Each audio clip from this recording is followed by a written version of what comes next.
Recently আমরা বিয়ে বাড়ি গিয়েছিলাম, তো তারই একটা ভিডিও তোমাদের সাথে শেয়ার করছি। এই যে বিয়ে বাড়ি, তো বিয়ে বাড়িতে এটা বরযাত্রী যাওয়ার জন্য সবাই রেডি হয়ে গেল। এই যে রথে চেপে যাবে বর বিয়ে করতে, এই যে আমাদের বর। এবার তারপর সবাই রেডি হয়ে বাইরে ওয়েট করছিল, বর রথে চেপে গেল। তারপর আমরা পৌঁছে গেলাম নতুন বউয়ের কাছে। তারপর টিফিন পেয়ে গেলাম, তারপর সবাই ছবি তুলাতুলি করলো। তারপর চলে এলাম খাওয়া দাওয়াতে। প্রথমেই ছিল স্যালাড, সস, আর ছিল মাছের চপ। মাছের চপটা খুবই সুন্দর হয়েছিল। তারপর ছিল কুলচা আর ডাল মাখানি।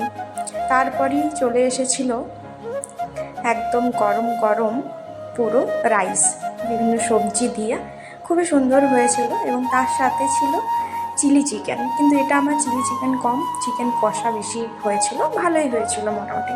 তারপর চলে এসেছিল আমাদের সবচেয়ে আকর্ষণীয় খাবার, গরম গরম ভাত আর মাটন। তারপর আরও একবার মাটন দিয়েছিল, তো নিয়েছিলাম সব কিছুই দুবার দুবার করে, মানে অনেকবার, যে যতবার ইচ্ছে নিতে পারে। তো তারপর ছিল চাটনি, তারপর ছিল পাঁপড়, তারপর ছিল সন্দেশ, আর তারপর চলে এসেছিল রসগোল্লা। ব্যাস, সবটা খেয়ে তারপর লাস্টে হাত ধুয়ে আর পান, আইসক্রিম আর পাস নিয়ে চলে এসেছিলাম। পানটা যদিও নেওয়া হয়নি ভিডিওটা, তো কেমন লাগলো অবশ্যই জানাবেন।